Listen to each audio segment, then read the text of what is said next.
Welcome to the Megacast. I'm Tyler Keefe in the studios of our flagship stations, 89.3 Lakes FM and Civic Center TV on Comcast Channel 15 and AT&T Channel 99. You can also find us in the Birmingham-Bloomfield area, on Birmingham Area Municipal Access, and on City Cable 15 of Southfield.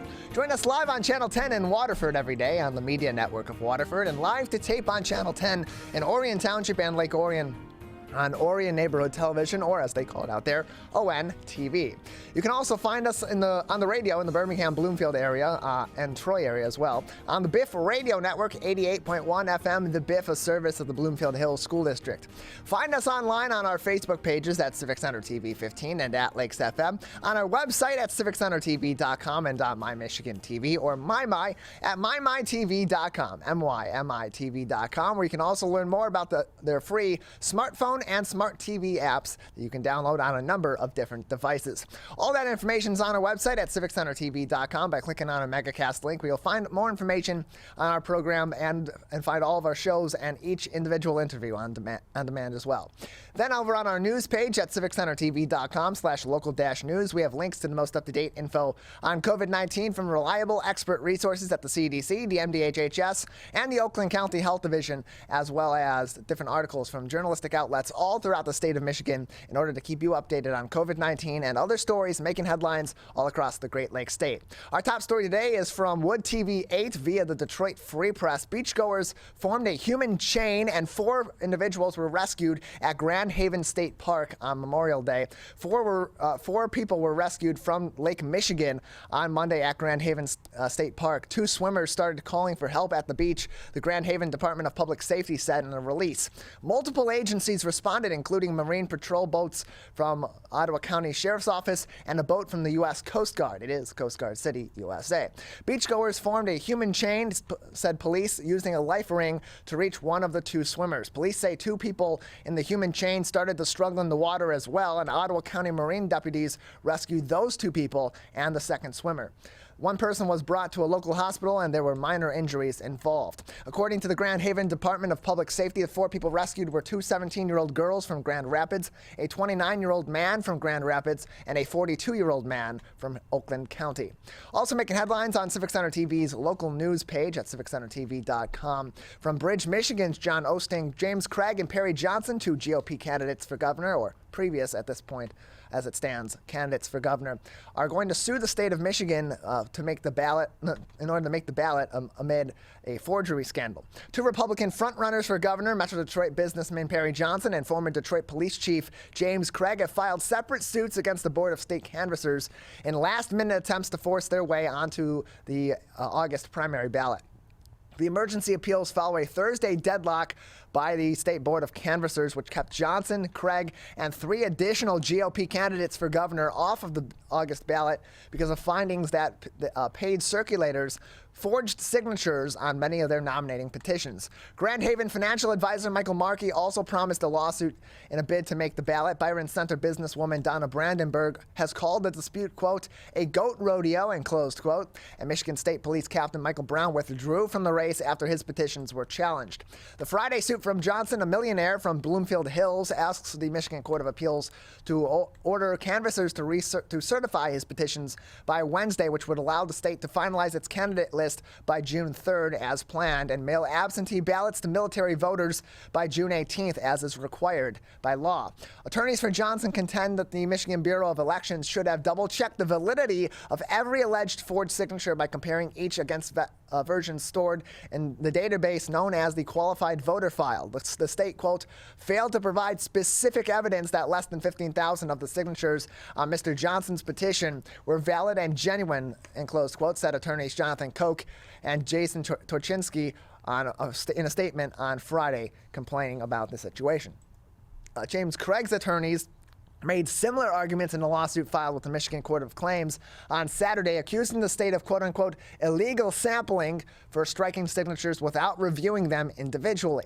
The Michigan Bureau of Elections, in a Monday staff report, said 36 fraudulent circulators forged an estimated 68,000 signatures on nominating petitions for 10 different candidates, including the 5 GOP governor hopefuls. It's the, quote, largest petition signature forgery scandal, in close quote, in the state's history, according to attorney Mark Brewer, Brewer, who challenged Craig's petition signatures on behalf of the Michigan Democratic Party. The Michigan Bureau of Elections referred its findings to the Attorney General's office for a criminal investigation. During a review of nominating petitions, state staffers visually inspected signatures on every sheet submitted by every candidate, Elections Director Jonathan Brader told canvassers on Thursday. Then on sheets that appeared to be wholly fraudulent, staff double-checked 7,000 suspected forgeries against real voter signatures stored in the qualified voter file, according to Brader. He told canvassers that double-checking all 68,000 signatures in that fashion would not be quote-unquote practical given limited staff and time constraints. But attorneys for Republican candidates kept off the ballot argue that the petition sheets tossed by the state may have contained some valid signatures. Maybe not all of them necessarily, but some may have been valid signatures. Quote, although it claims that 9,393 signatures on the petitions were invalid, the Bureau has never given Mr. Johnson an itemized list of each of those signatures, Koch and Torchinsky wrote in a statement on Friday in the lawsuit. They continued on by saying, quote, nor has the Bureau given him any explanation for its invalidation other than a general disqualification of each signatures gathered by 18 circulators for various and sundry, quote-unquote, indicators, and close quote, of fraud, and close quote. The Board of State Canvassers heard similar arguments on Thursday and deadlocked over whether to certify candidates. Two Republican canvassers voted to put all 5 GOP gubernatorial hopefuls on the ballot, while the 2 Democrat canvassers voted to keep them off. A little bit of odd wording there. Markey said he intends to file a lawsuit on Tuesday, just one day before the statutory June 3rd deadline for canvassers to certify candidates for the ballot. Michigan law requires election clerks to mail absentee ballots to overseas and military voters by June 18th. The Michigan Constitution requires clerks make absentee ballots available to all voters by June 23rd. The Court of Appeals indicated it will likely make a decision quickly and ask both sides to submit arguments and briefs on Tuesday. James Craig's attorneys also urged immediate consideration by the Court of Claims because of, quote, short deadlines and likelihood of irreparable harm and disenfranchisement of voters, and closed quote. Lastly, making headlines on Civic Center TV's local news page from Melissa Frick of MLive, Michigan lawmakers are seeking to expand tuition-free college programs to adults 21 and up. Lawmakers are trying to expand statewide tuition-free college programs that allow adult residents to apply for scholarships to cover community college tuition or skilled trades training costs. The Michigan Reconnect program, which first launched last year, is currently open to adults over the age of 25 who want to return to school to earn their first associate's degree or skilled trades certification. The program offers free or deeply discounted tuition to students accepted into the program. Under legislation introduced in the House this week, the program would open up to adults aged 21 to 24 in an effort to address education gaps caused by the COVID-19 pandemic. House Bills 6129 and 6130, which were first read on the House floor on Tuesday, May 24th, would temporarily expand the Michigan Reconnect program to include people over the age of 21. Again, temporarily due to the pandemic. The bipartisan bills were sponsored by State Reps Ben Frederick, a Republican from Owasso, and Democrat Sarah Anthony from Lansing. Quote, I'm extremely proud of the difference the My Reconnect program has made in the lives of so many Michiganders, and I'm excited to build on its success, Anthony wrote in a prepared statement. Quote, expanding the age limitations and taking steps to make education more accessible will help us meet the needs of learners who might have otherwise fell through the cracks as a result of the pandemic, and closed quote. The Michigan Reconnect program is part of Governor Whitmer's 60 by 30 goal, which aims to increase the number of adults with a post-secondary degree or credential in Michigan to 60% by calendar year 2030. Nearly 93,000 Michigan residents have been accepted into the program since it launched in February of 2021, according to the state's website. In addition to expanding eligibility to the Michigan Reconnect program, the proposed legislation would also give adult learners credit to their prior learning and life experiences when they go back to school. Under the proposal, community colleges would be incentivized to adopt competency-based courses and programs, award credit for prior learning, and accelerate students through their programs more quickly with college-level credit examinations. Quote, Michiganders who return to school as adults have unique needs and prior life experiences that should be acknowledged by their institutions, end closed quote, Frederick said in a prepared statement. Continuing on, quote, the goal is to allow people to receive an employment-relevant credential with minimal or no debt so they can successfully advance their careers, end closed quote. House lawmakers also want to create more grant opportunities for short-term career training programs through the bill package as well. These programs, which would range from 8 to 15 weeks long, would allow people to attain industry-recognized credentials that are stackable, portable, and shown to increase earnings by no less than 20% after completion, according to a joint news release from both Anthony and Frederick's office. Frederick, who chairs the House's Budget and Budget Subcommittee on Community Colleges and Higher Education, allocated $155 million in federal COVID relief aid for the expansion of the Michigan Reconnect program in the House's budget proposal for the next fiscal year. Lawmakers from the House and Senate will soon begin negotiations for the state budget, which must be passed by September 30th. House Bill 6129 and 6130 were referred to the House Appropriations Committee for further consideration.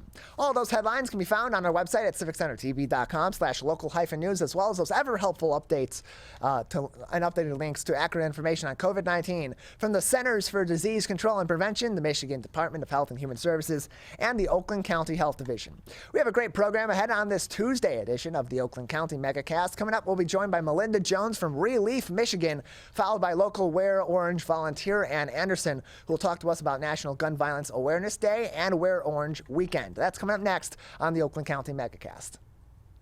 Whether you're the city, the county, or the Huron River Watershed Council, we work together to protect water resources for everyone. Most of the pollution entering our rivers is carried by rainwater that runs off roads, parking lots, and rooftops. a rain garden helps catch stormwater runoff. Rain gardens and their plants help dirty runoff soak into the ground. You can do your part to help keep our water clean. Learn about rain gardens and native plants. So consider a rain garden in your home landscaping. Catch the runoff with a rain garden. There's one water, and it's ours to protect. I couldn't breathe at all. There was lots of talk about putting me on a ventilator. I thought I was gonna die. I was 39 weeks pregnant and had a scheduled C-section. During that time, I got COVID and was hospitalized for a month. I had a blood clot in my lungs. It caused me to go into right-sided heart failure. I was really scared. I kept texting my husband and my mom, telling them how scared I was, and I was worried that he was gonna grow up without a mom. And then I was worried if, when I did get home, that he wouldn't know who I was. You know, being 27 and a mom and a wife and having that all almost taken away from me. It's scary, and if a vaccine can prevent that from happening, why not? Get your vaccine. I don't want this to happen to anybody else. A message from the staff of Michigan's Crime Victim Compensation Program. Anyone can be a victim of crime and suffer lasting trauma, physically, emotionally, and financially. But you are not alone. If you're struggling financially due to a crime, we're here for you. Find out if you qualify for crime victim compensation. Call 877-251-7373 or visit michigan.gov/crime-victim. A message from the Michigan Department of Health and Human Services, Division of Victim Services. You see certain things get reincarnated in your children. My daughter is very much inspired by my wife's artistic pursuits. So my daughter started making necklaces. She makes what we call affirmation fashion. I tell her every day that your black is beautiful. Your black is beautiful. Your black is beautiful. And if there's anything better than being beautiful, it's being smart. And if there's anything better than being smart, it's being kind. And reaffirming that every day is our method of making sure her chin never drops. My dad wasn't around, and I remember riding a bike and falling off and cutting myself, and me never just wanting to get back on it. People ask, how your children learn how to ride a bike, and you didn't. I didn't teach them. I just created an environment where they taught themselves, and all I had to do was be there.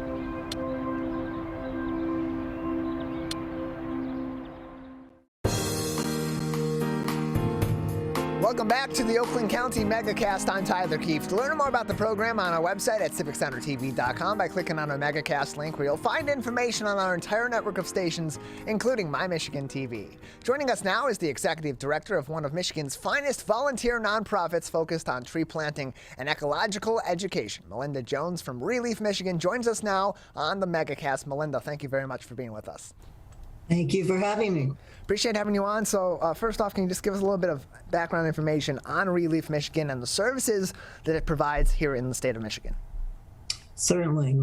Relief Michigan is a nonprofit educational tree organization. We're statewide, and our mission is we work with communities throughout the upper and lower peninsulas to plant trees on public property with volunteers.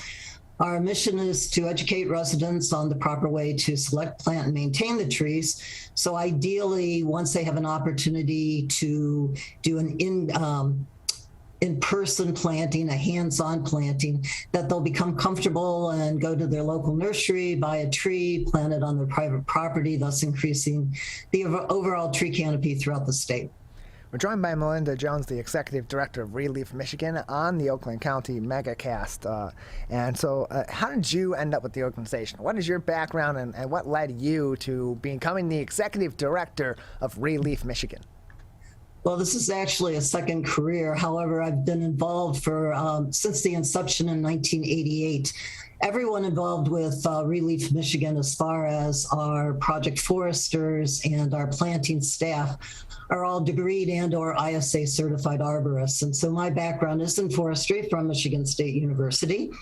And when the program came our way back in 1988, we were part of another organization, a statewide professional organization. And so I became involved and it spun off and I became the executive director. And I feel obviously very passionate about what we do, which is working with residents and communities to restore the urban tree canopies as well as rural. I mean, we work all over.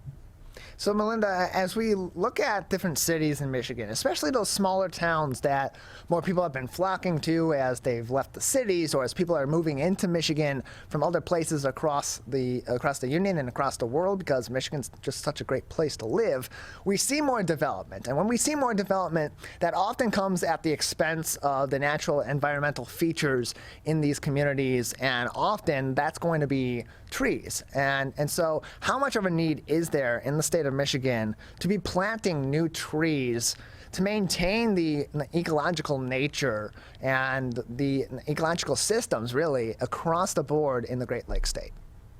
Well, a recent U.S. Forest Service study has shown that the U.S. overall is losing 36 million acres of trees per year. And Michigan ranks in the top 23 of the states that are losing trees. And most of that is due to urban development, insects, disease, old age, that sort of thing. When we first got started in 1988, 1 out of every 4 trees being removed were being replaced. And unfortunately, that's still the case today.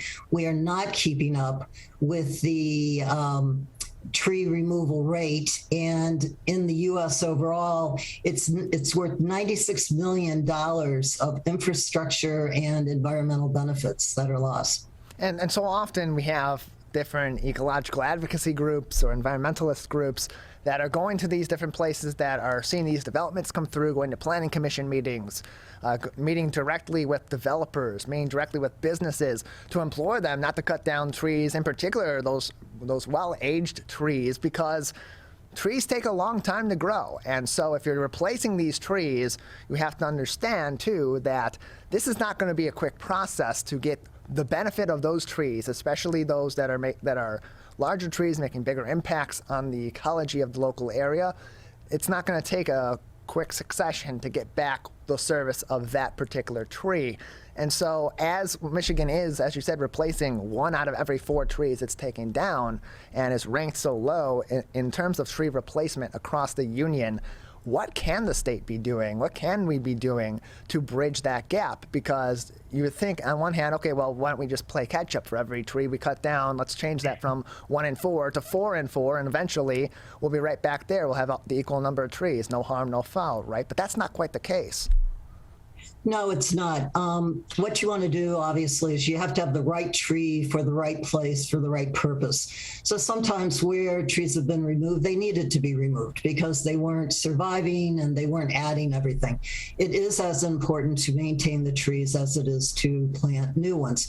Trees are indeed problem solvers, and they give so much as far as an economic and environmental and a health perspective. When I first got started many years ago, there was not the analytical data to support all of this tree planting. Today there is.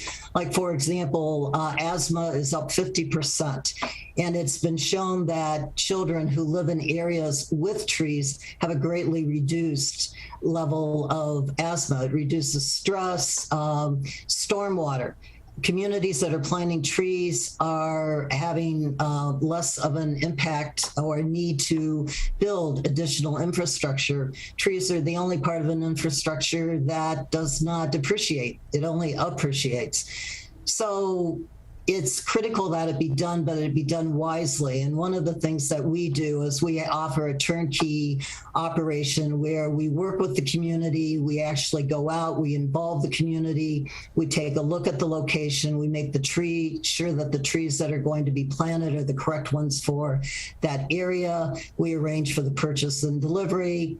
We help the community get the volunteers, and then we actually have a planting day where we do an in-depth planting demonstration, and then the trees get planted. But more important, 12 months later, in addition to a 3-year maintenance agreement being signed, 12 months later, we actually go back and walk with that community official tree by tree by tree to determine the viability and what needs to be done to improve it. Plus, you talked about communities. There are a lot of tools available today, such as a tree equity index, which allows you to also make sure that where the trees are being planted really not only are where they need to be planted, but that it is more equitable from a demographic perspective with the community. A lot of the communities that we work with have low urban tree canopies, down around 10 to 15%, where the preferred average across the state of Michigan is about 43%. We're joined by Melinda Jones, the Executive Director of Relief Michigan, joining us on the Oakland County Megacast. More information can be found on reliefmichigan.org. That's reliefmichigan.org for more information on their services and how you can get involved with Relief Michigan, a 501c3 nonprofit organization. And so as much as we talk about replacing trees that we are cutting down for our own development and for the benefit of our own communities, so to speak, we also need to consider that trees are living things. Trees die, and that also has an impact that also has a residual impact on the impact that our cutting down of trees and trees then dying in a unnatural manner, so to speak, that also plays a factor. So as you're going through these communities and you're educating these communities and their individuals about replacement of trees that we cut down, of the importance of maintaining that tree health, what can be done also, or how much more important is it then to have that education in these communities because of the compounding nature of both humans cutting down trees and killing trees and trees naturally dying? That could have a big impact together, correct? Oh, absolutely. And education is absolutely critical. One of the services that we do provide are homeowner presentations and presentations to community professionals. If you don't understand the value provided by a tree, then it doesn't make any difference to you if you cut it down or not. If you realize that by cutting down all the street trees on Main Street that you're significantly reducing the amount of money people are willing to pay for services or whether they'll even stop, you need to understand the benefits from an environmental, a health, aesthetic and economic perspective. And then you have to understand exactly kind of how the tree works. And for example, with stormwater, a lot of people don't think of it, but if you look at a maple tree, in a way it's an umbrella. And so if we get a downpour, it slows down the transfer of water to the ground. It reduces flooding so it doesn't overload the sewer systems, that sort of thing. So we thoroughly enjoy going out and talking about the value of trees and the need to, again, properly replace them. And over the years, we've worked with over 500 communities now, and we've got over 30,000 trees in the ground. And one thing that's a little bit different that I'd like to say is we plant 1.5 to 2 inch caliber trees, which tend to be 5 to 8 feet tall. So we're not in the seedling business. And there's a lot of room for that in the national forest, state forest, that sort of thing. But when you get to rural and urban communities, something a little bit bigger is better. So what determines what size of the tree you're planting in a certain area? Because like you said, you're not in the business of planting trees from the seedling, from the time that they're a seedling, because as we mentioned earlier, that's going to take a lot of time to develop. These other trees are somewhat developed already and can provide a greater impact immediately. So how does that determination be made? Because one community is going to be different than another community, even if they're neighboring each other and are generally in the same area. Right. Okay, well, a couple of things. First of all, if it's a street tree, the size of the tree is dependent on the amount of space between the sidewalk and the street, the lawn extension, okay? That makes a big difference there. Then, because we tend to plant with volunteers, we have found that trees that are about 2 inch caliper, which are, again, the 5 to 8 feet, which are in containers or small balled and burlap, are the best way to go, because if you go much larger than that, it's hard for volunteers to roll the trees in the hole and to get them straight and at the right level, that sort of thing. So again, you really have to look at the location, work with the community, to look at what it is they're trying to accomplish, and then select the tree and the size accordingly. We're joined by Melinda Jones, the Executive Director of Relief Michigan, joining us on the Megacast. More information can be found on their website, reliefmichigan.org, and that is R-E-L-E-A-F, relief, like a tree leaf, michigan.org for more information, where you can find out more about their events, getting involved with the organization, find them on social media so you can follow them and learn more online, and of course, so much more information. reliefmichigan.org is the website where you can find the organization. So speaking of those events and those efforts, there are a lot of fun events that are being held by Relief Michigan in many different places throughout the state of Michigan to provide that education about trees and about the importance of trees in our community, but also do so in a way that's fun and engaging and gets the people interested in the impact that they have. Can you give us some examples of some of those events that you're holding coming up soon and how people can participate? Okay, well, one of the things that's ongoing right now is the Michigan Big Tree Hunt. It's a contest that lasts for 2 years, and it's an opportunity to get outside, looking up, and to participate in a contest where you can win a prize for the largest tree around. And so it will be ending on August the 9th. If you go to bigtreehunt.com, that's the best way for families to get involved. And we have a ceremony, we award prizes, certificates. It's a lot of fun. We've now completed our spring tree planting season, but we will start up again in September, and we go through the first weekend in November. We have almost 25 tree plantings coming up. So if you go to our Facebook page or our website, you can actually volunteer and participate in that way. We're always looking for volunteers, so we greatly appreciate that. Another event that is ongoing is the Michigan Tree Huggers Contest. Can you tell us about that, how people can participate? I would imagine it's not who can hug the most unique trees in the state of Michigan. Actually, that was a misprint. It's the Michigan Big Tree Hunt Contest. Oh, okay. So I thought that was kind of cute, Michigan Big Tree Huggers. But no, it's the Big Tree Hunt that I just spoke about, where it's very popular with families, children, and retirees, believe it or not, because the largest tree could be in your backyard. It could be down the street in a local park. It's very easy to nominate your tree. And again, what we do is we award prizes, but we also look for new state champions. And if we have new state champions or potential state champions, we pass them on to the state organization, who then perhaps, if they're large enough, passes them on to the National Tree Register out of Washington, D.C. Michigan at one time had 90-some state champions, and now we're down to maybe 3 or 4. So we're really looking for people to get out there and help us regain our status. So what we need is more trees and more champions for trees. That's what you're saying, Melinda. That is correct. Yes, we really do. Now is a very, very critical time given the environment and all that. So we need people to ideally donate. We need people to volunteer. We need people to become more educated. And you can do that by following our Facebook, Twitter, that sort of thing, Instagram page, to see what we've got going on. And we're always available, a phone call away. Melinda, beyond the local educational opportunities and tree planting opportunities, what other sort of volunteer opportunities are there for people that would like to support your organization and get involved with this nonprofit? Well, let's see. We need people to be involved with the Michigan Big Tree Hunt.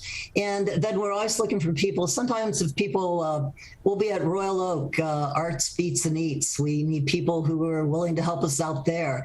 That's where some of our money comes. Our need is greater than the amount of money that we have. We get a lot of requests that we just can't handle. So we look to do fundraisers, and sometimes that's easier.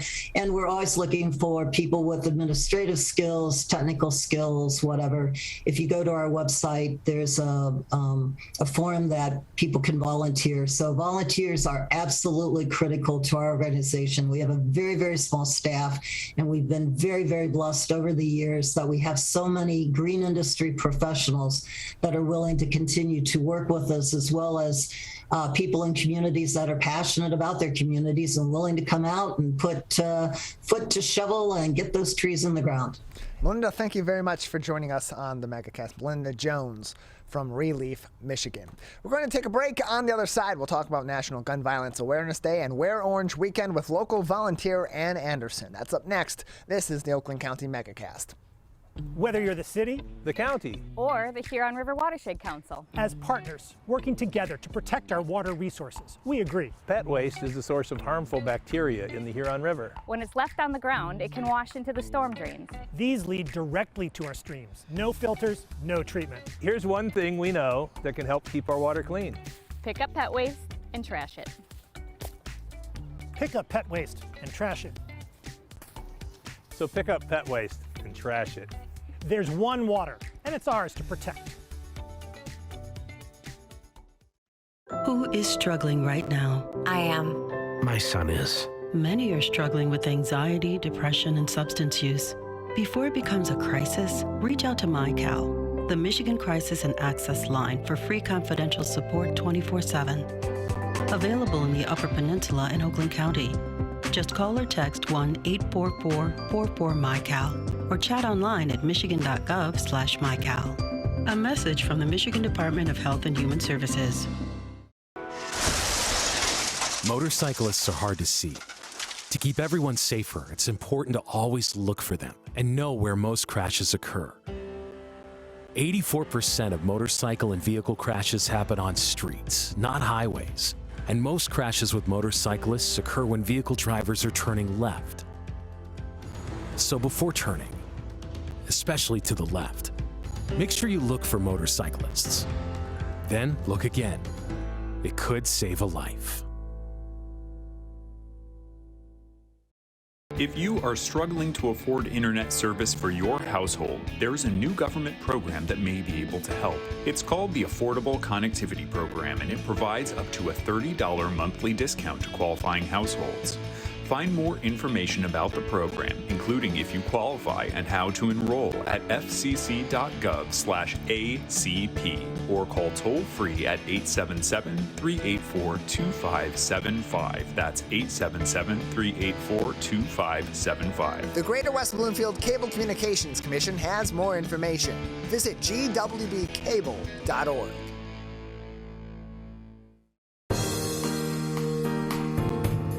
Welcome back to the Oakland County Megacast. I'm Tyler Keefe. To learn more about the program by visiting our website at civiccentertv.com and clicking on our Megacast link, where you'll find information on our entire network of stations, including My Michigan TV.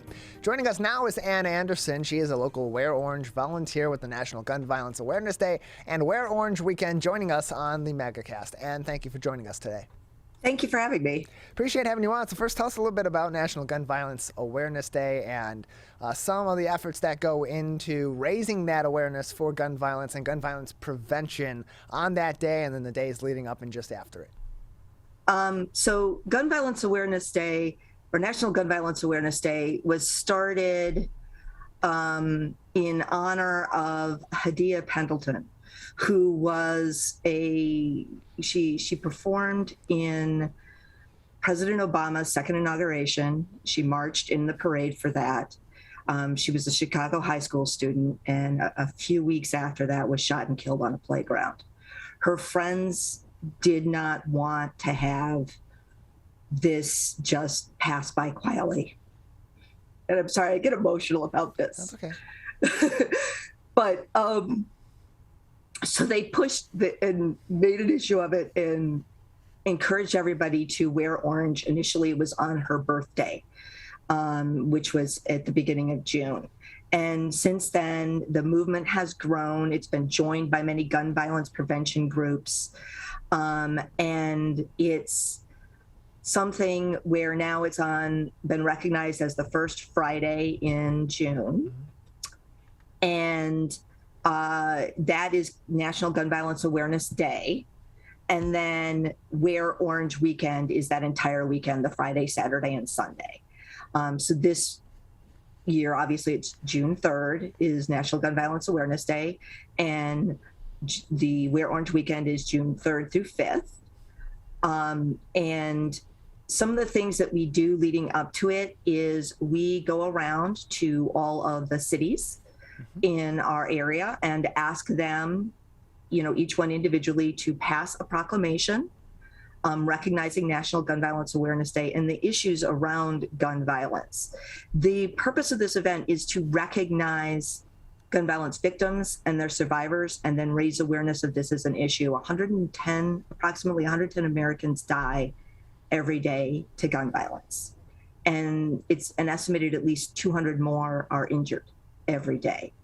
Gun violence is now the #1 killer of American children and teens. So it's not just about those victims, though. It's also about the people who are affected by it. Every person who is injured or killed by a gun has family members and people close to them who are traumatized by the event. And we need to recognize and care for them as well. And we are becoming a nation of survivors, essentially. There was a poll in 2018 that said that came out with 58% of Americans indicate that either they or someone close to them was threatened with a gun or actually injured with a gun. And that's a scary number. And that was in 2018. We know those numbers have only gone up. So we try to have the various communities, the municipalities in the area recognize that. And I believe this year in Oakland County, there's been 21 cities so far that have recognized it, including West Bloomfield, Rochester Hills, Bloomfield Village, Lathrop Village, Southfield. So it's a bunch of cities. It's all been very wonderful to have that support and to make that a level of awareness for people to have. The other thing that we do is on the day and the weekend of Wear Orange and National Gun Violence Awareness Day, we encourage people to wear orange, like I am doing, and post on social media with the hashtag Wear Orange, and often put a message of why you are wearing orange. It can be something personal. Last year, I mentioned a significant other of my cousin who had committed suicide with a gun.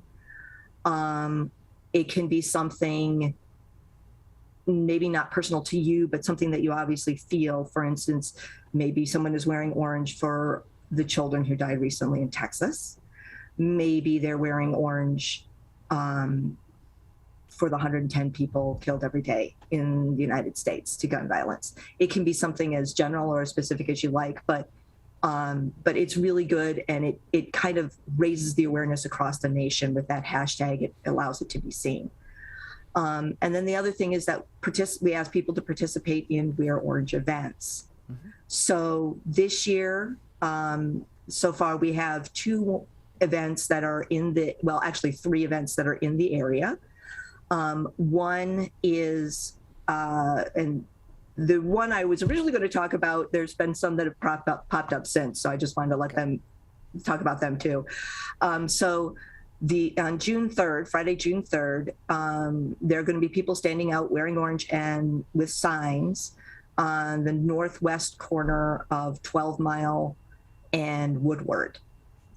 And they'll be doing that from 12 to 7. The reason why it's running so long is because different schools have different field days, and this is kind of something that's being organized by parents and students and teachers who want to raise that awareness, especially in the wake of recent tragic events in Texas. On June 4th, and this is the big event for us, on June 4th, from 10 to 2, will be an event with Church of the Messiah in Detroit. It will be a march and rally. It's the 15th annual Silence of Violence rally.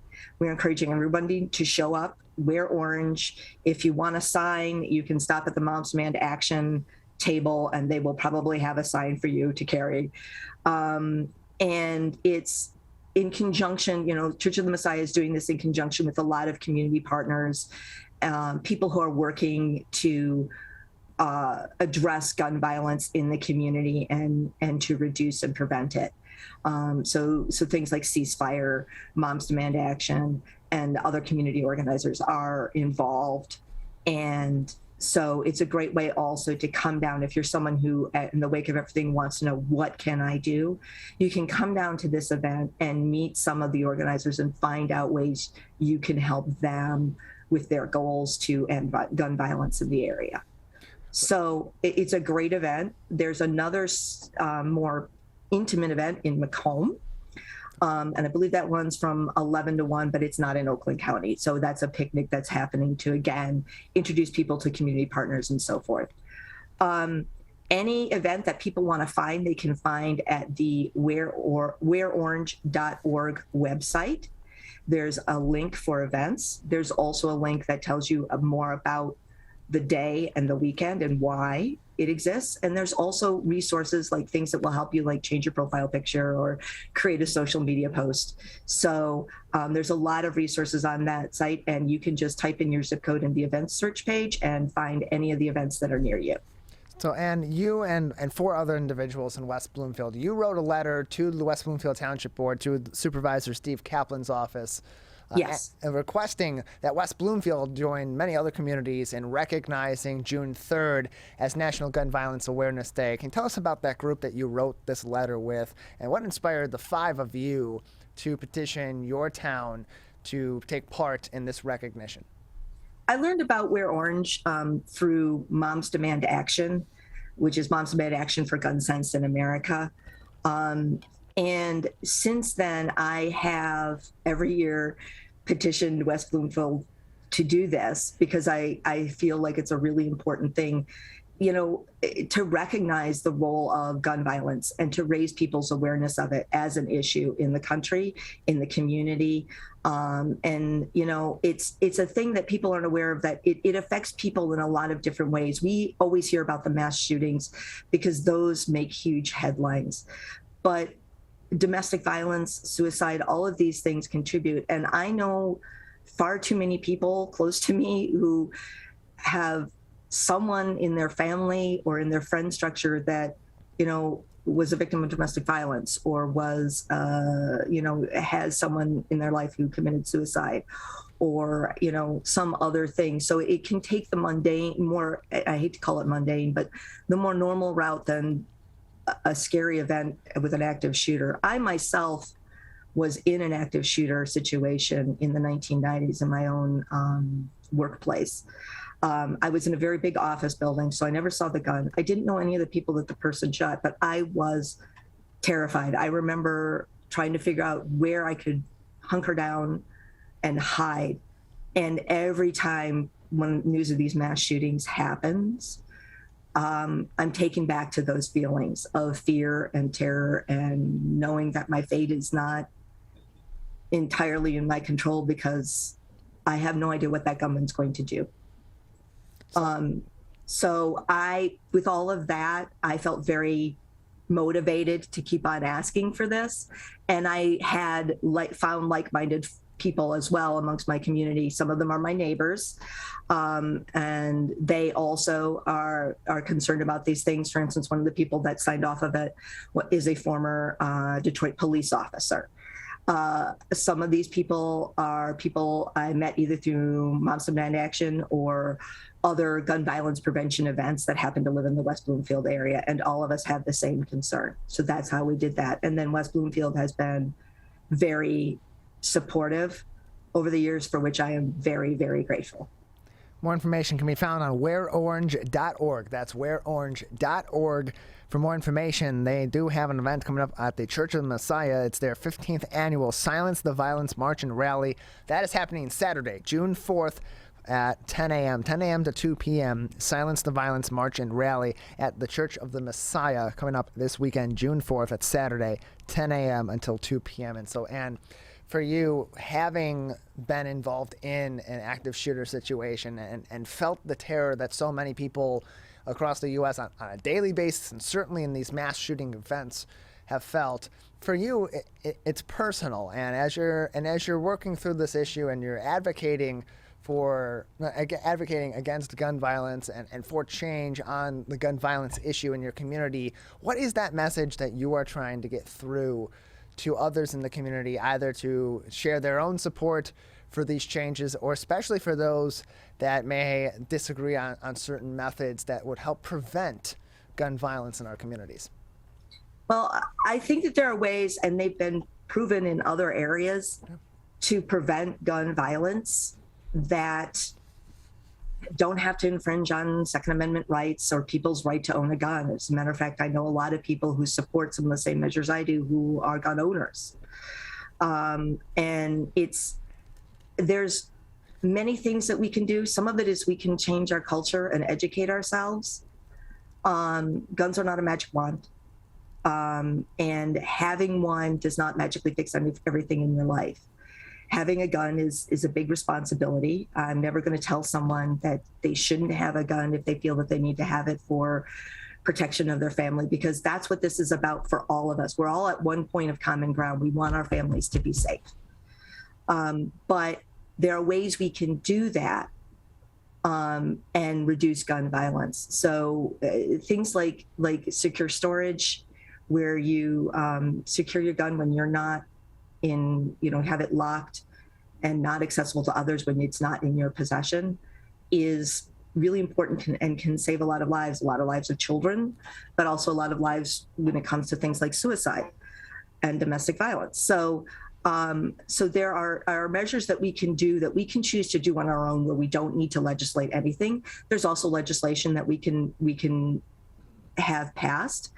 Again, there's secure storage bills right now that exist or that are pending in the Michigan legislature. And they are not bills that say anything about whether you can own a gun or not own a gun or have access to a gun or carry a gun openly or whatever. They are laws that say if you have a gun and something happens and because you did not secure it and in the presence of children and you knew that you were doing that there may be consequences, that you may have to be responsible for that. And that's all that this amounts to, is responsible gun ownership. There's things that can be done legislatively. There's things that can be done culturally. And if people want to know how or why or how they can help, there are several organizations out there that already have a map of the way to do this. And all of them are not anti-gun. They are just gun safety and anti-gun violence.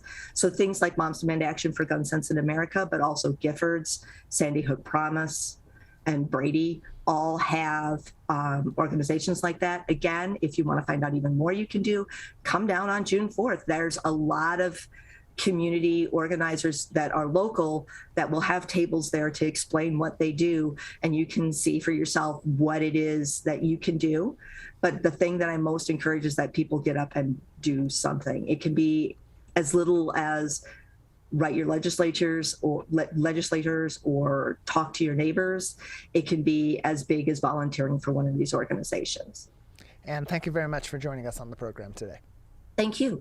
Appreciate it. More information can be found on Wear Orange events and National Gun Violence Awareness Day at wearorange.org. That's wearorange.org. Locally in southeastern Michigan and the Oakland County general area, Saturday, June 4th, 10 a.m. to 2 p.m.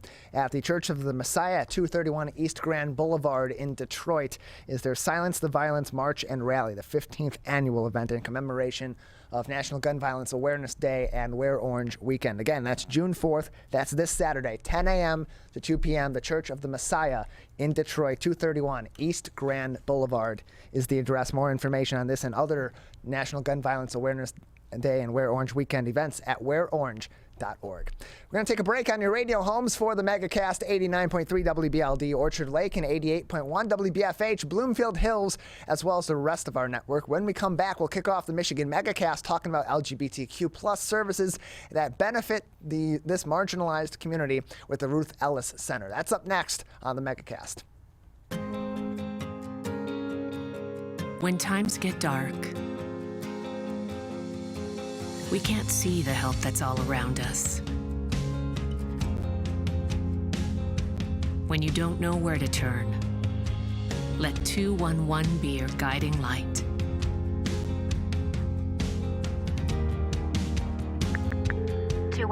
How can I help you? Our guides are ready to connect you with the help you need.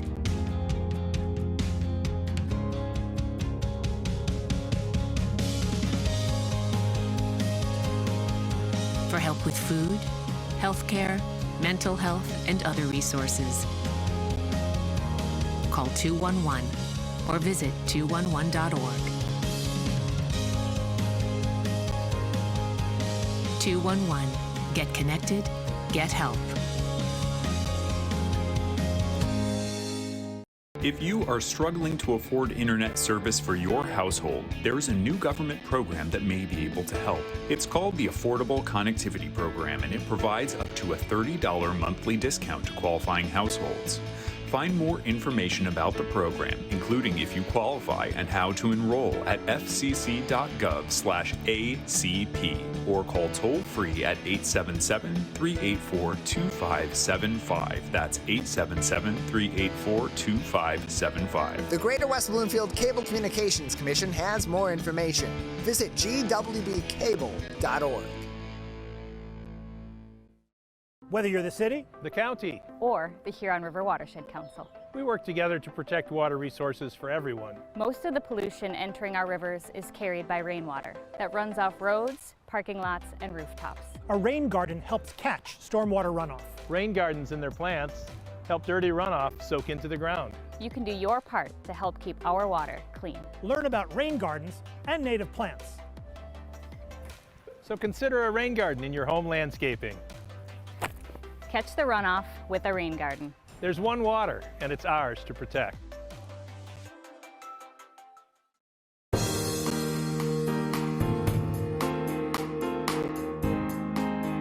Welcome to the Michigan Megacast. I'm Tyler Keefe. To learn more about the program by visiting our website at civiccentertv.com and clicking on our Megacast link, where you'll find more information on our entire network of stations, including My Michigan TV, where you can also download their free apps for your smartphones and your smart TVs. Learn more information about where you can watch us live on the road and at home and everywhere on My Michigan TV's website at mymytv.com. That's MYMITV.com. Joining us now from the Ruth Ellis Center is Nazarena Manaya. with us on the Michigan Megacast. Nazarena, thank you very much for being with us today. Thank you for having me, Tyler. Nice to meet you. Yeah, nice to meet you as well, and thank you for coming on. First of all, can you just tell us a little bit about the Ruth Ellis Center, the services that it provides to LGBTQ plus individuals, and a little bit of the history of the organization as well? Absolutely. So the organization started in 1999 after a 15-year-old was violently rejected by his family after coming out. Over a weekend, he was routed to some elders who got together and said, you know, we need a space that is hospitable, that is loving, that is caring for youth that might be enduring such an experience. And over that weekend, the Ruth Ellis Center came to be. Some 15 years later, we had the great honor of being able to open health and wellness services to provide for LGBTQ youth. And from then on, it's sort of been a moonshot. And so at the organization, we have an integrated healthcare model. And so your potential therapist is pretty much best friends with your potential physician. We provide a full gamut of primary care services. We also provide housing services. We also provide a low barrier access point called the drop-in. So if you need to do laundry really quick, if you need to check your email, if you need some new threads, if you want a quick meal, all those things you have access to in our drop-in center. If you're in need of access to IDs, obviously you're dealing with young people who have lost access to those types of things, given that they may not be home. And so if you need ID, birth certificates, we have wonderful care managers who can route you to those very necessary items. And yeah, it's just, you know, a really great place. I absolutely love working there.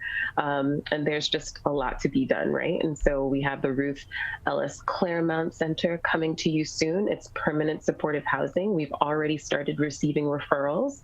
It's going to be a 43-unit mixed development space. There are studios, there are one-bedroom apartments, all slated for LGBTQ youth and allies, as well as those who meet certain income restrictions at $16,500 will be able to live there. There's going to be laundry accessible there. There's going to be a health and wellness center there as well. And so we're growing. We're growing very quickly. And so we have a couple of locations, one at 95 Victor, that's our administrative building. That's also where the drop-in center and our housing department reside. 77 Victor, which is right across the street over in Highland Park. That's where our health and wellness and behavioral health services are housed, as well as the Ruth Ellis Institute. If you find yourself either working for an entity or in a school and you would like for the staff or the students to get educated on what it means to be an ally and properly care for those in the community, that you would solicit that sort of assistance from the Ruth Ellis Institute, which is housed over at 77 Victor. We also have the Kofi House, and that is our Center for Lesbian and Queer Women and Girls. That is a specific department and a safe space just for those who identify as such, but all a part of the Ruth Ellis Center, and soon to be the Ruth Ellis Claremont Center will be joining our campus. And we're just incredibly excited to be able to provide such an incredible resource to our community and specifically to our LGBTQ youth. And for those LGBTQ youth and allies that you mentioned and qualify for this housing at the Claremont Center or other housing provided by the Ruth Ellis Center, how can they go about applying for this housing or obtaining this housing? So the best thing to do, honestly, would just be you would start at emailing us. It's as simple as emailing us and letting us know your need. So that's at info@ruthelliscenter.org. That email will be routed to the appropriate department to help and support you. We're joined by Nazarena Minaya from the Ruth Ellis Center, joining us on the Michigan Megacast. More information, of course, on ruthelliscenter.org. That's ruthelliscenter.org, or by calling 313-252-1950, 313-252-1950. 888-50 for more information on their services and to get involved. And so you mentioned so many of the programs that are available through the Ruth Ellis Center and how people can participate in them. Who is facilitating these programs, and is there capacity for people who are LGBTQ individuals or allies or anyone in the community that would like to help facilitate these programs and these services to volunteer with the Ruth Ellis Center? Oh, there's always opportunities to volunteer with the organization. Currently, just due to how iffy sort of COVID has made accessibility to the space, we've only allowed volunteer opportunities for the most part from our corporate partners, because typically they come in groups, and we have a lot of beautification projects that we're working on currently just because our campus is growing. In terms of who is facilitating these different programs, we just have an incredible staff, an incredible, knowledgeable staff. In terms of like our health and wellness center, our main one at 77 is guided by the Henry Ford Health System, currently pediatrics. Once Ruth Ellis Center Claremont opens, that will be facilitated by adult medicine provided by Henry Ford Health. Our behavioral health department is headed by an incredible psychologist. We also have a PhD in psychology that works there. We also have a large swath of MSWs and LLPs that support our outpatient therapy programs. And we have other programs, including our family acceptance project that is working with families to keep them together when the state is involved with the youth and understands that the disruption in the family is due to the young person's sexual orientation, gender identity, and or expression. Our housing department is also headed by a wonderful social worker and some incredibly knowledgeable individuals who have worked in the space for many, many, many, many years. And so we just have an incredible staff that is very fortunate, and much of the staff is also a part of the community. So it's really important to us as an organization for our young people to see people with whom they can very closely identify working in the positions and supporting them. And I can say for the organization, that is sort of very true to our hearts and very much about, what we're about. Even right now, our co-interim executive directors both identify as part of the community. And of that, we're very proud.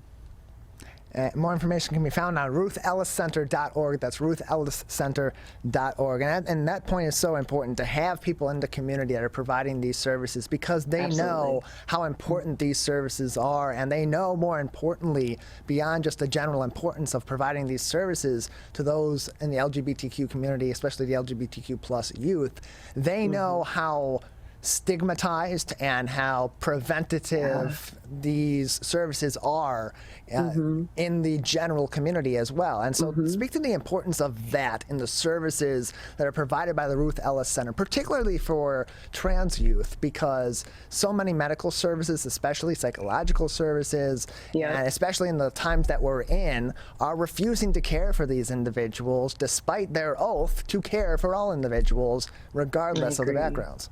Yeah, no, you're absolutely right. So gender affirming care and trauma informed care is very much a foundation of the services that are provided by the center.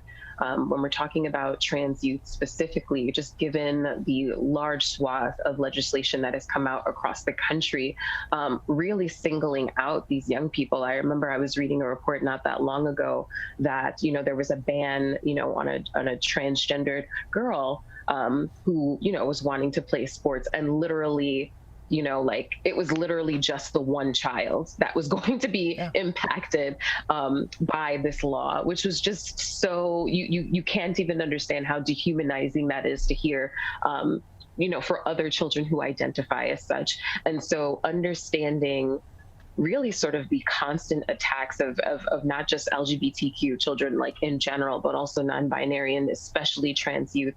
It's understanding the world that we live in, and which is why we provide the services that we provide. I'm not saying that every child is going to be rejected, and that's not the experience of 100% of the children that we and the young people that we deal with, but it is a very real part of the experiences that a lot of the young people have had. And so understanding that, it's incredibly important to us to provide services with the understanding that this might be a part of the fabric that makes this young person who they are. And gender affirming care, it's just so essential. And some people think, you know, this is literally just something for trans youth, but you know, all of us are doing gender affirming things every day, right? Like I just did my eyelashes, and that's just because I wanted to feel pretty. Everyone should be allowed to have the opportunity to feel pretty and to feel like 100% of who they are. And it's really, gender affirming care is about respect. It's about respect and meeting someone where they are, and it is foundational to not just the care that you'll receive in the health and wellness center. It's not just the care that your therapist is going to give you and your doctor, but literally everyone you encounter at the center, and anyone who identifies with the center, people who support us, just know that is the care. Those are the kinds of communications. Those are the kinds of encounters you're going to have with people in the space. We live to affirm. We live to affirm young people, no matter how they identify. We live to affirm our community, and not just people within the LGBTQ community, but everyone who comes into contact with us. It's essential. We're living in really, really different times. And it's just really important to understand that, you know, there are sort of layers to the trauma that we've all been enduring. We've all sort of been enduring this collective trauma of a pandemic. And then with the recent mass shootings, it's just so important for us to be kind to one another. And that's what gender affirming care is all about, and trauma informed care. It's just understanding the world that we live in and how someone's experience, though it might differ from yours, there are ways to approach people that you might identify differently than, in ways that make them feel like you are seeing them 100% and holistically.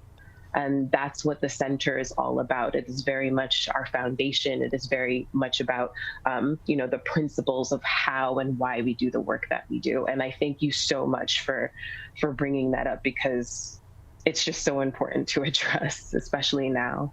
It's a matter of recognizing and respecting people's humanity, and that's so incredibly important. And unfortunately and disturbingly, it seems to be something that so many people don't want to have the capacity to take on themselves and support in our communities. Now, Serena, before we let you go, we have just another minute left with you. I want to give you an opportunity to speak on some of the events that are coming up through the Ruth Ellis Center that will help to support these efforts. Absolutely. And so for the entire month of June, we have our virtual walk. It was, you know, born from the pandemic. We just wanted people to have an opportunity to get out there while feeling safely and just sort of proudly affirming the LGBTQ community, and particularly LGBTQ youth. You can come to our website, ruthelliscenter.org, and learn all about it. You can start a team, start fundraising, just get out there, get your pride flags out there, get your ally shirts on, get your pride shirts on, and just have a good time. It's not just about walking either. Any space that you find you've got some time and you can loudly and proudly affirm our community and our young people, that is what the Ruth Ellis Legacy Walk is all about. And then to kick off Pride further, on Friday, June 3rd, we have Catfight for the Crown. It's an amazing, completely over-the-top, risque drag show we're super proud of. Doors open at 5:30. It's until 11. You can go to ruthelliscenter.org also, check out our events, and you can purchase tickets. There's going to be food. There's going to be glamour. There's going to be a ton of fun, some beautiful individuals, some incredible talents. It's going to be a good time. Masking is optional. We absolutely want you to feel safe. If you attend, it's going to be at the Fillmore Detroit, and that's on Friday, June 3rd. And then just check out our social media. We're on Facebook, we're on Twitter, we're on Instagram, Ruth Ellis Center. We've got more in store. Pride is basically our first holiday season, if you will, and we're just super excited to be able to affirm our community and enjoy the presence of one another as the summer begins. Nasrina, thank you very much for joining us. We appreciate your time. You can learn more about the Ruth Ellis Center, all of its events, programs, and services by visiting ruthelliscenter.org. We're going to take a break on the Megacast. When we come back, we'll continue the Michigan Megacast with Aubrey Hogan, maker of Reclaimed Wood Landscapes, joining us on the Michigan Megacast. That's up next. You're watching on a family of TV, radio, and other media networks. I couldn't breathe at all. There was lots of talk about putting me on a ventilator. I thought I was going to die.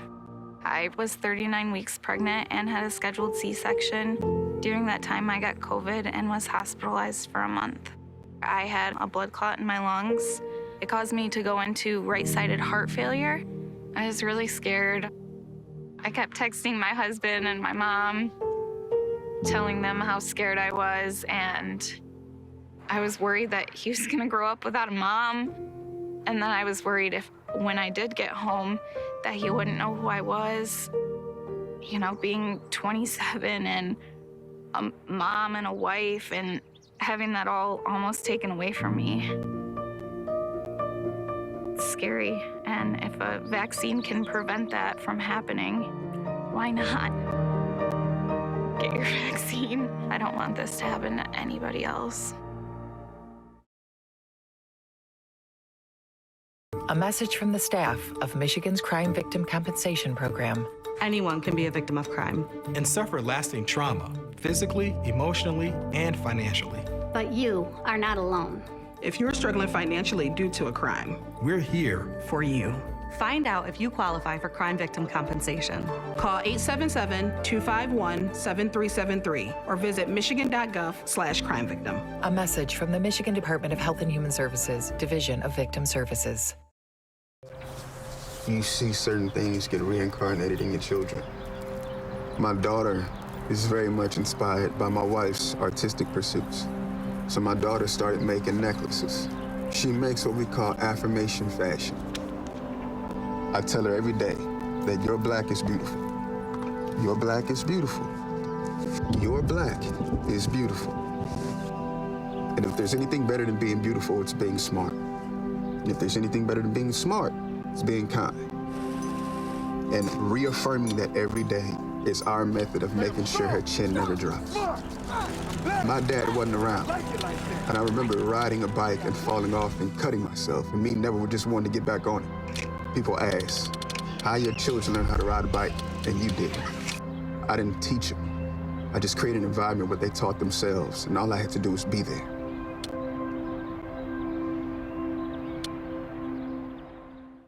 Whether you're the city, the county, or the Huron River Watershed Council. As partners working together to protect our water resources, we agree. Pet waste is the source of harmful bacteria in the Huron River. When it's left on the ground, it can wash into the storm drains. These lead directly to our streams. No filters, no treatment. Here's one thing we know that can help keep our water clean. Pick up pet waste and trash it. Pick up pet waste and trash it. So pick up pet waste and trash it. There's one water, and it's ours to protect. Who is struggling right now? I am. My son is. Many are struggling with anxiety, depression, and substance use. Before it becomes a crisis, reach out to MyCal, the Michigan Crisis and Access Line for free confidential support 24/7. Available in the Upper Peninsula and Oakland County. Just call or text 1-844-44-MyCal or chat online at michigan.gov/MyCal. A message from the Michigan Department of Health and Human Services. Motorcyclists are hard to see. To keep everyone safer, it's important to always look for them and know where most crashes occur. 84% of motorcycle and vehicle crashes happen on streets, not highways. And most crashes with motorcyclists occur when vehicle drivers are turning left. So before turning, especially to the left, make sure you look for motorcyclists. Then look again. It could save a life. If you are struggling to afford internet service for your household, there's a new government program that may be able to help. It's called the Affordable Connectivity Program, and it provides up to a $30 monthly discount to qualifying households. Find more information about the program, including if you qualify and how to enroll at fcc.gov/ACP or call toll-free at 877-384-2575. That's 877-384-2575. The Greater West Bloomfield Cable Communications Commission has more information. Visit gwbcable.org.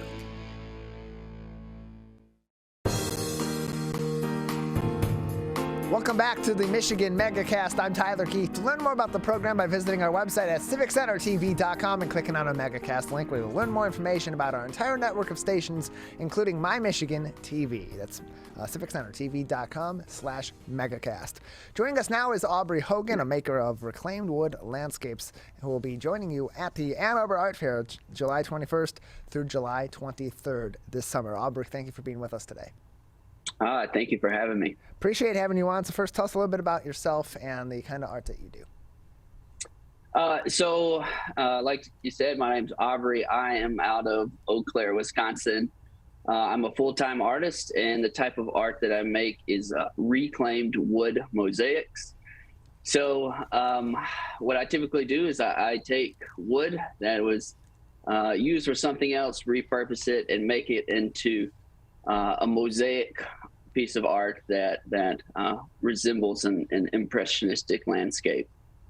And so where do you get some of this previously used wood from? Are you going to different places or that are disposing of some of this wood? Are you seeking it out yourself from other projects? Where does this all come from? Yeah, really all of the above. So, I've been doing this long enough that sometimes people will bring me wood, or I'll contact a teardown in the area and go see what I can scrap from there. Or, even Facebook Marketplace is a good place to find used wood. We're joined by Aubrey Hogan, the maker of reclaimed wood landscapes, joining us on the Michigan Megacast. He's one of hundreds of artists you'll be able to see July 21st through July 23rd at the Ann Arbor Art Fair. Learn more information at theannarborartfair.com. That's theannarborartfair.com for more information. So tell us a little bit, Aubrey, about your journey to becoming a full-time artist. Where did that start? Where did your love of this form of art begin? And how did you then turn that into a career? So to do what I do, you kind of stumble into it. I'm not a traditional painter per se. There's not a lot of artists working in the medium that I work in. So prior to this, I was working in ministry as a pastor, and I was working as an entrepreneur. My wife and I had a sign business that we were running out of our house. And what I wanted to do is, I had this idea where I wanted to use some of the scraps from our business, and I wanted to apply the process used to make signs where, you create a template and then you apply that template, to wood. I said, I thought, well, I think I could do this with landscapes. And so I did that for fun, roughly 5 years ago. Really enjoyed the process and how that first piece, turned out, and I told all my friends at the time, hey, if you want one of these things, this is the moment, because I'm a little ADD and I may not do this forever. Well, needless to say, one thing turned into another, and slowly I began putting my work in galleries and getting into different shows. And then from there, the process just built on itself. During COVID, my family and I decided to move across the country to be closer to family.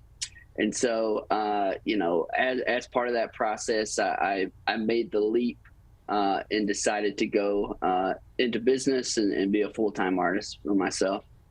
We're joined by Aubrey Hogan, maker of reclaimed wood landscapes, joining us on the Michigan Megacast. More information can be found on Aubrey and many other artists you'll find at the Ann Arbor Art Fair by visiting theannarborartfair.com. That's theannarborartfair.com. You can join Aubrey and others at the Ann Arbor Art Fair July 21st and 22nd, 10 a.m. to 9 p.m. and Saturday, July 23rd, 10 a.m. until 8 p.m. Again, more information is on their website, theannarborartfair.com. And so, Aubrey, you mentioned that when you first started doing this particular form of art, it was just something you kind of tried, you kind of tinkered with, you weren't sure if you're going to do it for very long, and now you are doing it as a career. This is your job. You travel to different festivals and different art fairs across the country to display this art and to sell this art. So for you, as you're creating these pieces now, as this has become something that was often an experiment and now into a full-time passion and a full-time career of yours, where do you draw that inspiration from in creating these pieces? So most of my art, it will represent landscapes. There's not, like I said previously, there's not a lot of people in working in this medium, creating landscape images the way that I do. And so I'm trying to push that medium as far as it will go. So, but because that's true, I have to draw my inspiration from other places. And I've always loved kind of the classic impressionist landscape artists, Van Gogh, Monet, even some modern ones like Aaron Hansen. And so there, and then just from nature itself, one of the things that I hope my work does is it causes people to slow down for a moment and to reflect, and not only to notice the materials I work with and the wood and kind of all the depth and texture that's there, but to be drawn into the landscapes. And so I hope my art kind of calls people back to nature. And so I draw a lot of inspiration from nature itself. I rarely work from a photograph. Typically what I do is I'll see a landscape that I really enjoy and kind of try to take in the imagery myself, the shapes and the colors that stand out to me. And then, kind of from the image that's in my mind, I'll begin to create the piece from there. We're joined by Aubrey Hogan, maker of reclaimed wood landscapes, joining us on the Michigan Megacast. You can view more by visiting their website at adhoganart.com. That's adhoganart.com. You can also learn more about him and learn more about so many other artists that you'll find at the Ann Arbor Art Fair this summer in July by visiting theannarborartfair.com. That's the Ann Arbor Art Fair.com for more information. And as you've mentioned a couple times, Aubrey, you are one of just a few that are really taking this particular format of art, this particular way of creating art that you'll find anywhere. And so being that there's not so much of a fragmentation of this particular form of art among many different artists, do you feel that gives you more creative freedom to still continue to do what you did originally when you got into this form of art and kind of tinker with things and experiment and be a little bit more creative in what you're outputting? Yeah, I would say that is true. Yeah, I would consider myself one of the people that's kind of leading this small little movement of artists that works with reclaimed wood. And so it does give me some freedom. It is something that I want to kind of stretch and see, what are the limits of this medium and how far can we go? And so, that's my passion. And certainly, moving forward, it's one of the things I would like to see my work is kind of take a place at the forefront when it comes to people's minds and regarding, this medium of reclaimed wood. So you've obviously been able to turn this form of art into a full-time career, into a job, into something that you're able to market and to sell. But I understand you've only been going to fairs and festivals for about 5 to 6 years. What about the fairs and the festivals, helps you to, as an artist, maintain this career of yours full-time, but also how does that help you to then draw greater inspiration for creating your pieces down the line as you're talking to people that are ultimately interested in these pieces and are buying some of your art? Yeah, I mean, I love art fairs. So, over the course of this year, I'll do over 20 of them. In the summer in the Midwest, it's almost every weekend. And so art fairs allow me to really get in front of a lot of patrons and it allows patrons to meet the artist as well. And so it gives you that personal one-on-one connection that you just don't always get when you put your work into a gallery. And so it allows you to meet people and interact. And for me as an artist, it gives me a lot of feedback, just constantly everybody that walks in my booth, I learn what people are drawn to. In the Midwest, people really like wildflowers and lake scenes. We like the water and we like to be outdoors in the summertime. So it gives me that kind of feedback. And then also one of the things I love about shows is that I get to meet other artists. And Ann Arbor will be a great place because there'll be roughly 400 artists there across the different shows. And so it gives me an opportunity to interact with people in my field. When you're at home as an artist, a lot of times during the week, you just spend all your time in the studio. And so this is my chance as an artist to get out and really interact with people who do things that are similar to what I do. We're joined by Aubrey Hogan, the maker of reclaimed wood landscapes, who you will find at the Ann Arbor Art Fair this summer in July. Joining us on the Michigan Megacast, again, the Ann Arbor Art Fair, Thursday, July 21st, and Friday, July 22nd, 10 a.m. until 9 p.m., Saturday, July 23rd, 10 a.m. until 8 p.m.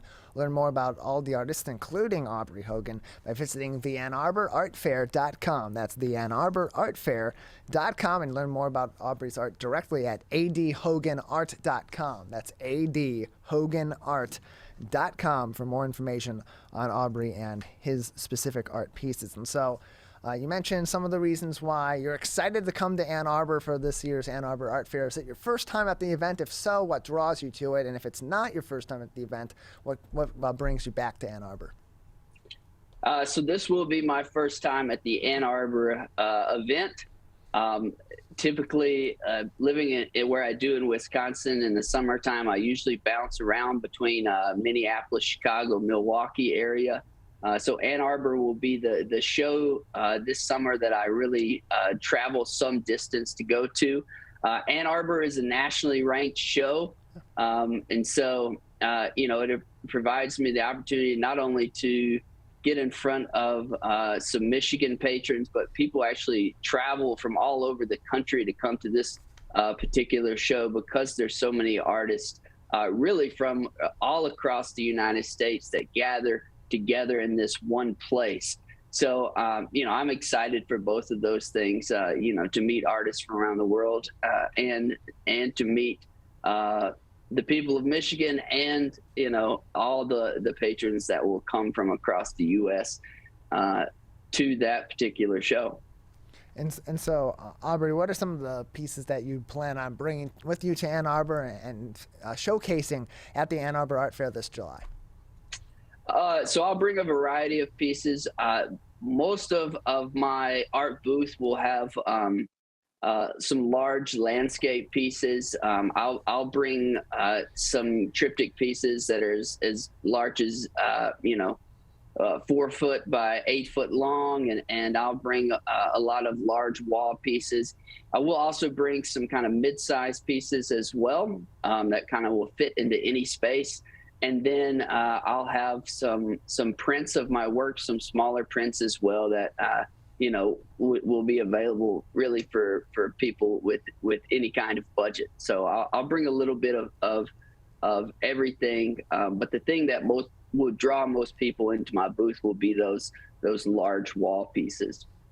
We're joined by Aubrey Hogan, maker of reclaimed wood landscape art, joining us on the Michigan Megacast. You can find his art on display and for purchase at the Ann Arbor Art Fair, July 21st through 23rd in Ann Arbor. 30 blocks of the city will be featuring this art fair. It's open to the public on Thursday and Friday, July 21st and 22nd, from 10 a.m. until 9 p.m., and then on Saturday, July 23rd, 10 a.m. until 8 p.m. Again, 30 blocks of Ann Arbor. More information on everything you'll find at the Ann Arbor Art Fair and all of their shows at theannarborartfair.com. That's theannarborartfair.com for more information on the art fair, for more information on Aubrey, adhoganart.com. That's adhoganart.com. And Aubrey, thank you very much for joining us today and telling us more about your art and previewing what some people will see when they visit Ann Arbor this July for, as you said, a nationally ranked art show. Thank you very much. Appreciate it. Again, adhoganart.com is his website. We're going to take a break on the Michigan Megacast.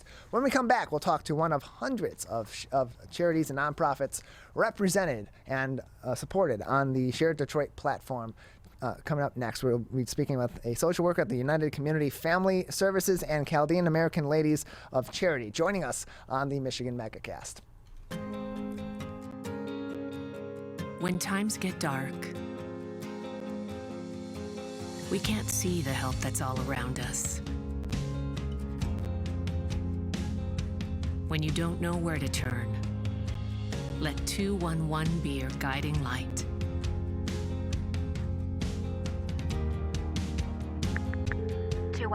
How can I help you?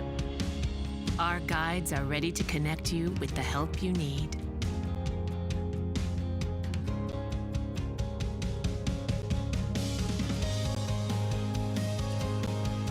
For help with food, healthcare, mental health, and other resources, call 211 or visit 211.org. 211. Get connected, get help. If you are struggling to afford internet service for your household, there is a new government program that may be able to help. It's called the Affordable Connectivity Program, and it provides up to a $30 monthly discount to qualifying households. Find more information about the program, including if you qualify and how to enroll at fcc.gov/ACP or call toll-free at 877-384-2575. That's 877-384-2575. The Greater West Bloomfield Cable Communications Commission has more information. Visit gwbcable.org. Whether you're the city, the county, or the Huron River Watershed Council, we work together to protect water resources for everyone. Most of the pollution entering our rivers is carried by rainwater that runs off roads, parking lots, and rooftops. A rain garden helps catch stormwater runoff. Rain gardens and their plants help dirty runoff soak into the ground. You can do your part to help keep our water clean. Learn about rain gardens and native plants. So consider a rain garden in your home landscaping. Catch the runoff with a rain garden. There's one water, and it's ours to protect. I couldn't breathe at all. There was lots of talk about putting me on a ventilator. I thought I was gonna die. I was 39 weeks pregnant and had a scheduled C-section. During that time, I got COVID and was hospitalized for a month. I had a blood clot in my lungs. It caused me to go into right-sided heart failure. I was really scared. I kept texting my husband and my mom, telling them how scared I was, and I was worried that he was gonna grow up without a mom. And then I was worried if, when I did get home, that he wouldn't know who I was. You know, being 27 and a mom and a wife and having that all almost taken away from me. It's scary, and if a vaccine can prevent that from happening, why not? Get your vaccine. I don't want this to happen to anybody else. A message from the staff of Michigan's Crime Victim Compensation Program. Anyone can be a victim of crime and suffer lasting trauma, physically, emotionally, and financially. But you are not alone. If you're struggling financially due to a crime, we're here for you. Find out if you qualify for crime victim compensation. Call 877-251-7373 or visit michigan.gov/crimevictim. A message from the Michigan Department of Health and Human Services, Division of Victim Services. You see certain things get reincarnated in your children. My daughter is very much inspired by my wife's artistic pursuits. So my daughter started making necklaces. She makes what we call affirmation fashion. I tell her every day that your black is beautiful. Your black is beautiful. Your black is beautiful. And if there's anything better than being beautiful, it's being smart. And if there's anything better than being smart, it's being kind. And reaffirming that every day is our method of making sure her chin never drops. My dad wasn't around, and I remember riding a bike and falling off and cutting myself, and me never just wanted to get back on it. People ask, how your children learn how to ride a bike, and you didn't. I didn't teach them. I just created an environment where they taught themselves, and all I had to do was be there.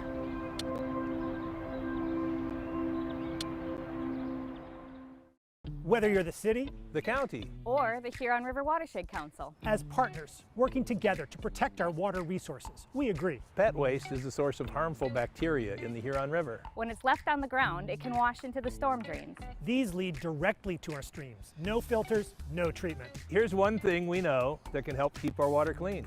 Pick up pet waste and trash it. Pick up pet waste and trash it. So pick up pet waste and trash it. There's one water, and it's ours to protect.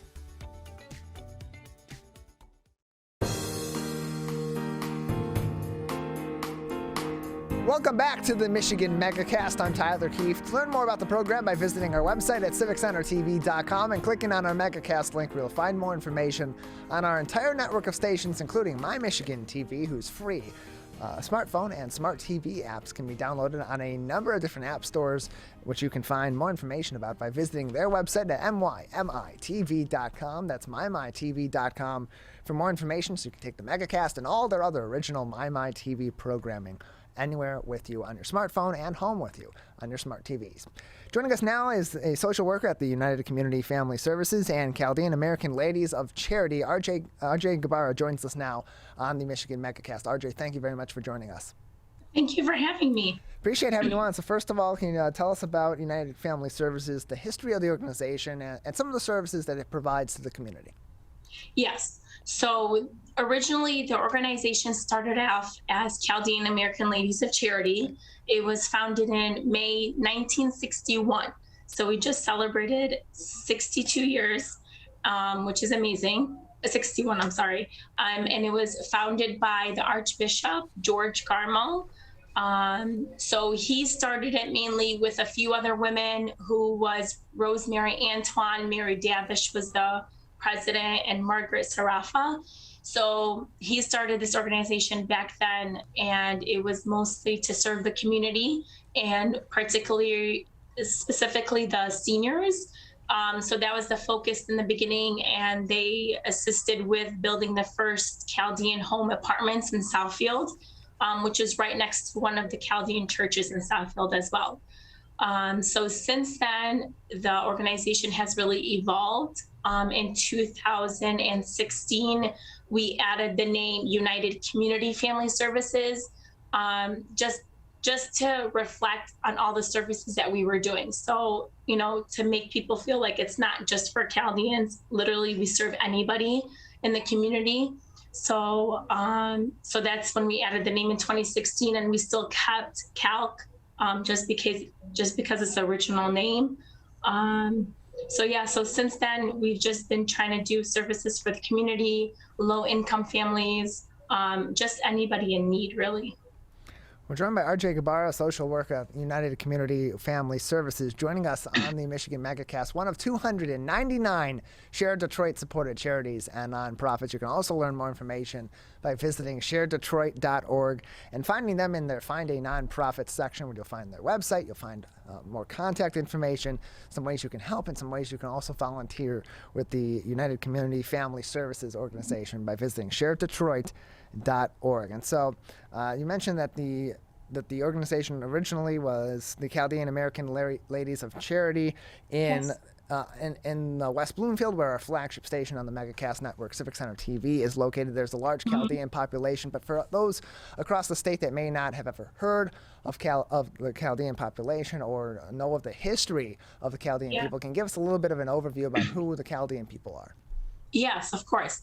So Chaldeans are originally from Iraq, so they're Iraqi Christians, and we date back thousands of years, probably like 6,000 years to Mesopotamia, which is now present-day Iraq.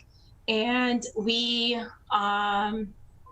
started moving here to the United States. So we speak Aramaic, which is Jesus's language. So it kind of, depending on the area too, there's a little bit of the dialect difference, but it's which we call now Chaldean.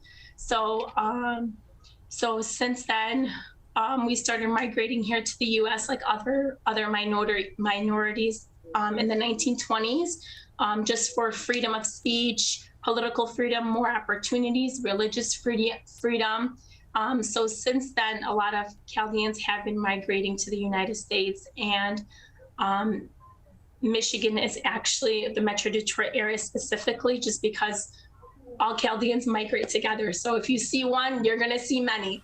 That's just the way it works, just because we're really close-knit, and family, religion, the church, and just our community is our focus, and we're very family orientated. So Michigan is actually the second largest population outside of Iraq to have Chaldeans. And we actually have a Chaldean cultural center as well inside of Shenandoah in West Bloomfield. So that they're amazing. So we have our own little museum now, so it's great. And you can go in, it's free to it's open to the public, and you can browse around and you can see all the history and everything. So we're originally from Iraq. We've been migrating here since the 1920s, and since 2000s, it's gotten significantly higher just because of refugees fleeing from Iraq and coming to the United States as well. More information can be found on United Community Family Services by visiting their website at ucfamilyservices.org. That's ucfamilyservices.org, or by visiting sharedetroit.org and searching in their Find a Nonprofit section for United Community Family Services. And RJ Gabarra, a social worker at this organization, joins us on the Michigan Megacast. And as you said, these services are open to the full community. It's not just to the Chaldean community, but also to its neighbors, its friends, its family, everybody in the local area. So if someone is interested in signing themselves up or getting a loved one signed up for some of these programs, how can they best go about doing that and learn more information? So just call the office. We're here Monday through Friday, 9 to 5. Just say, hey, I have somebody, or I myself need some assistance. And then one of our case managers can take the call, do like a quick intake over the phone, and we'll make an appointment for them to come in and see what services we can provide for them. More information, again, can be found on all those services at ucfamilyservices.org. That's UC, the letter U, the letter C, familyservices.org, or by visiting sharedetroit.org, where you can learn about United Community Family Services and 298 other charities and nonprofits in the Metro Detroit area. And so, RJ, coming up, we have some exciting events that will benefit all that you're doing over at United Community Family Services, including a charity golf outing and dinner party. That's going to be happening next week. It's Friday, June 10th. Can you tell us about that event and if people can still participate? Yes. So tickets are available online through our website, ucfamilyservices.org. And or you can always call the office as well and speak with Courtney. She's our events coordinator, and she'll be more than happy to walk you through the process as well. So the golf outing is at Shenandoah Golf Course in West Bloomfield, and shotgun starts at 2 p.m. So it's a little on the later side just because the dinner is right after. Registration starts at noon. The all-white dinner party is at 7:30. And that's really fun. We have a live DJ. It's outside, weather permitting, hopefully, and there's cabanas around and music going on and dinner and just, a lot of people having fun. More information, again, can be found on ucfamilyservices.org. That's the letter U, the letter C, familyservices.org, or by visiting sharedetroit.org and clicking on their Find a Nonprofit link and searching for United Community Family Services. That's United Community Family Services on sharedetroit.org. Another event coming up in a few months, coming up in August, is your Calc Night Live Timeless Hope Gala. Can you tell us about that event? So the gala is what we run every year. So every year is a different theme. So this theme is Calc Night Live. So it's kind of a play off SNL. So we have a live comedian coming, and we have raffle prizes, live music again. So it should be a really fun, like relaxing night, a fun night, date night, whatever you want to come out and support. We'll be more than happy to have you. And those ticket options are online as well. And that's on August 18th. Yeah, August 18th, that is a Thursday night, the Calc Night Live Timeless Hope Gala. More information can be found on that event, as well as their charity golf outing, by visiting their website at ucfamilyservices.org/our-events. That's ucfamilyservices.org/our-events, or go to their website and scroll over to their events link at the top of the page, which will give you more more information on agency events, program events, and more. ucfamilyservices.org, or by visiting their website, the Share Detroit website at sharedetroit.org. And so, RJ, if people would like to participate in other ways, such as volunteering, helping some of these programs be enacted by your organization, how can they go about that? What sort of opportunities are there for volunteerism with your organization?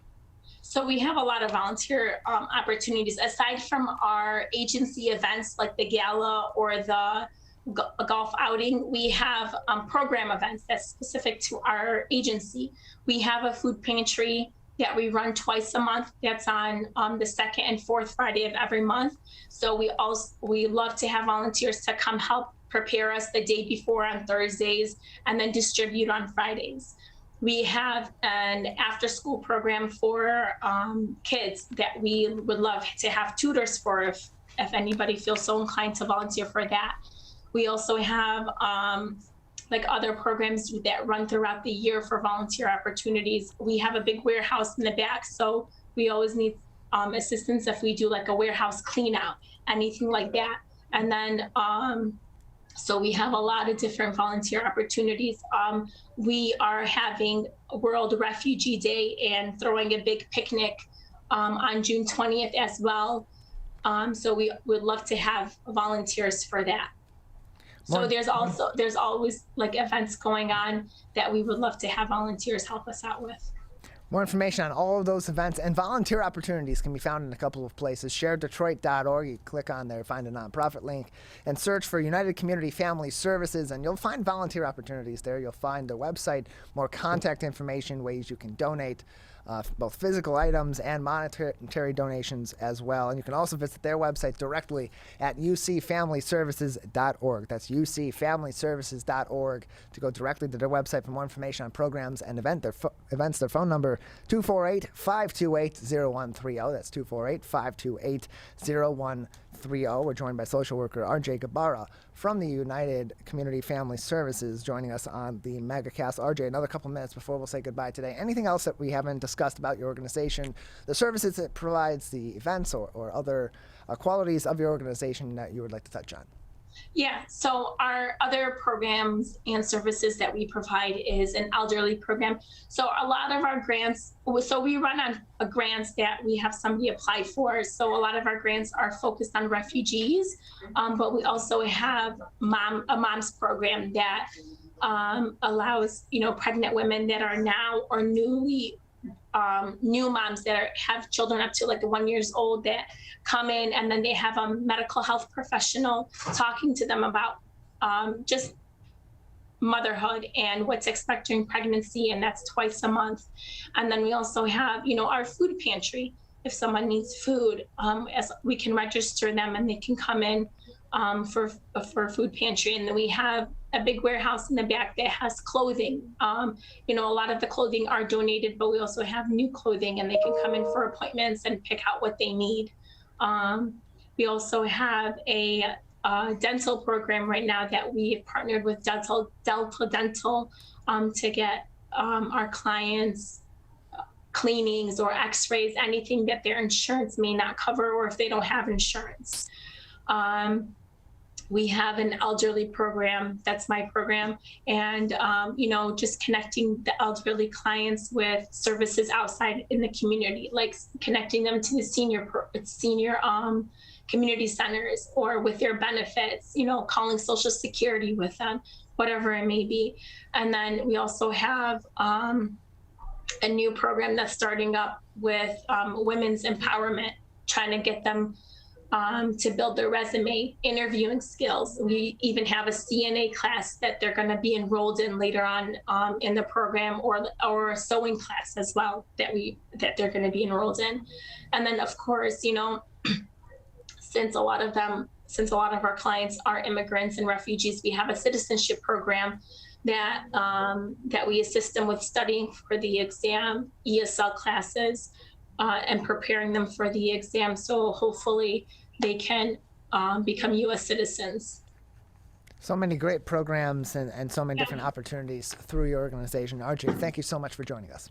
You're welcome. Thank you. Appreciate it. More information can be found again at their website, ucfamilyservices.org. That's the letter C, the letter U, the letter C, familyservices.org, or by visiting sharedetroit.org, navigating to their Find a Nonprofit link, and searching for the United Community Family Services on their website. You'll find a lot of information about the organization there as well. sharedetroit.org is their website, where the United Community Family Services is one of 299 charities and nonprofits in the Detroit area supported on the Share Detroit platform. That is going to do it for this Tuesday edition of the Oakland County and Michigan Megacasts. You can find all the information you need on our program, including full episodes and each individual interview on demand sometime mid to late afternoon on our website at civiccentertv.com by clicking on our Megacast link. We also have links on that website to every single one of our partnering TV, radio, and web stations, including My Michigan TV, so that you can navigate to each one of those, figure out what they do in terms of programming in the other 22 hours of the day that they're not joining us on the Megacast for our 2-hour program in Oakland County and across the state, and find out more information, for example, on My Michigan TV about how you can download their free smartphone and smart TV apps on a number of different app stores, on a number of different devices, including tablets, your smartphones, your smart TVs as well, and take My Michigan TV home with you or on the road with you anywhere, whether you're in Michigan or out of Michigan. You always have Michigan in your pocket with the MyTV smartphone app, mymytv.com for more information. Also encourage you to go to our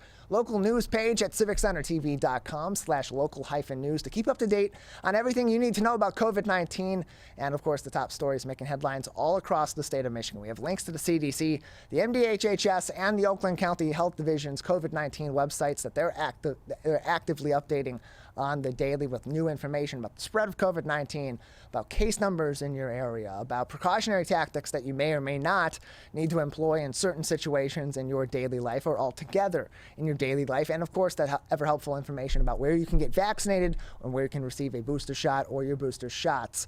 All that information is linked at the top of our local news page, and just below that, we have articles from across the state of Michigan each and every day of the week that we broadcast this program, so that you can stay up to date on other stories making headlines north, south, east, and west all across the great Mitten State that we have here. That is going to do it for today's program. Big thank you to our crew that makes this program possible every single day. Calvin Brown, our technical director, with me in the studio for the full 2-hour marathon, where we're also joined by Jared Clark, our Zoom producer at the office of My Michigan TV. Our producer, the king of television himself, is Larry Nyland, also helping us on and off the air every day. On My Michigan TV, Steve Lado Live is coming up next, followed by Larry and Ronnie Live. We'll return with a new edition of the Megacast on Wednesday.